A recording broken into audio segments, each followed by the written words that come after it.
Alright you guys, something I want to go over real quick is the PCV system on this truck. I get a lot of questions about it, and the reason I've never said anything is because I still don't have it figured out. I fixed that oil leak from the fuel pump block-off plate, and it was leaking out of there. And then I washed all the oil off, and I was still getting oil down there. Come find out, it's coming out of the dipstick tube. And I was a little concerned at first, thinking maybe I had a broken ring or something. So the first thing I did was pull both PCV valves out while it was running. And really, I mean, it has some blow by, but it's really not enough to be concerned about.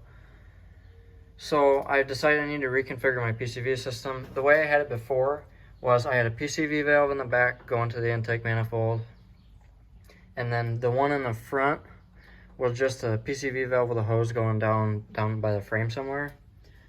And so I'm thinking that boost was getting in through the PCV valve and blowing oil out the dipstick tube.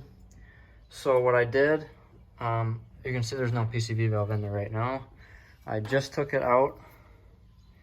Now there is a little spring in there. And so I ground the bottom of the PCV valve, I cut it off, and pulled the guts out of it. There's a little check valve in there with a spring, and so I wanted this to be as free-flowing as possible. So what I'm going to do is take this and either run a hose down to the frame, or I'll just put this little filter that I used to have on there on, just like that, and put this back in that back PCV grommet. And on this front one, I end up redoing it. Going up here to a catch can, got a little dipstick so you can, check how much oil you're catching. And then from there, it goes down to this fitting I just welded in between the air filter and the turbo. So I figure you always have vacuum here under high boost. I'm gonna vent the back one to the atmosphere. I'm not sure, I'm thinking about routing it back into the intake manifold with a check valve, but I really don't want to risk getting boost into the crankcase like I was before. So what I'm going to do for now is put that PCV valve back in that back grommet with the gutted one, vent it to the atmosphere, and see if I'm still getting oil out of the dipstick. If I am, I'm going to try routing it back into the intake manifold, or see if I'm going to have a lot of blow-by coming out of that at an idle, because I know this probably isn't going to make a lot of vacuum at an idle here before the turbo. But this is all trial and error for me. I really am not sure what to do about this, but this is what I'm trying next. So this is what I was worried about, was that little bit of blow-by coming out at an idle, because there's not enough vacuum coming from that turbo at an idle. If I rev it up, that goes away because the turbo starts cooling up.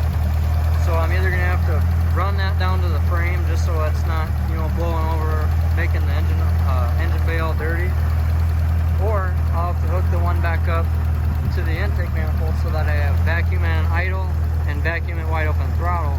The only problem is if the check valve or whatever PCV valve that I put in there fails, then I end up with boost back in the crankcase, which is what I've been trying to avoid. So I got some more thinking to do. For now, I'm gonna let it go, but I will probably end up running a hose with that filter on it down, away from that, at least down by the frame somewhere. I have to have a filter on it because when the turbo spools up, air is going to get sucked in through that hose because there's going to be a vacuum on that crankcase, and so I really should have a filter on that. It's not like a diesel where you never have vacuum.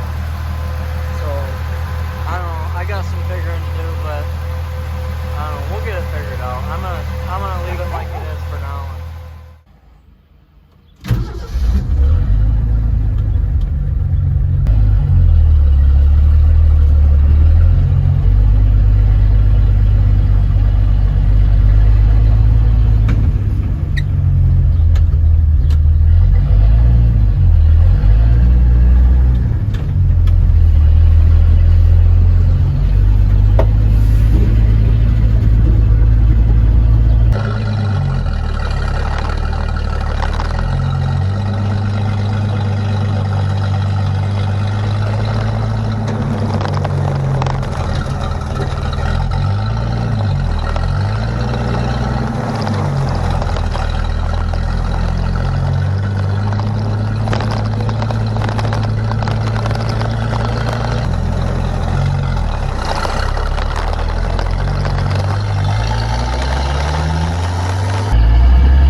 the right size to go to the 2.5 inch.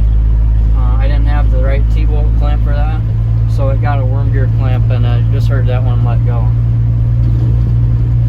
Heard that noise before.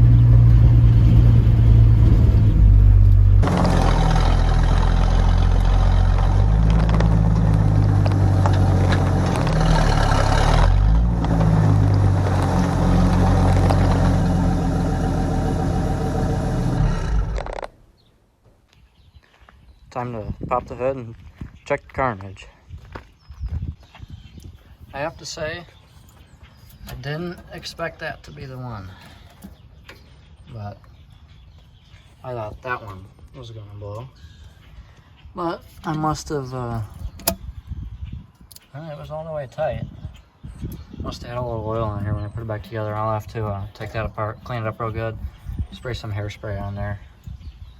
But if that's the worst breakdown, I'm in good shape.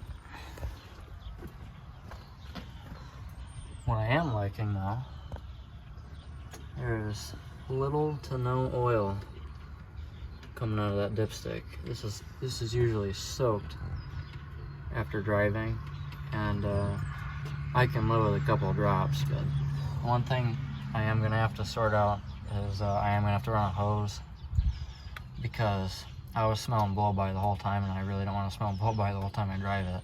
But other than that, I think we might be in good shape. One last thing I'm gonna do.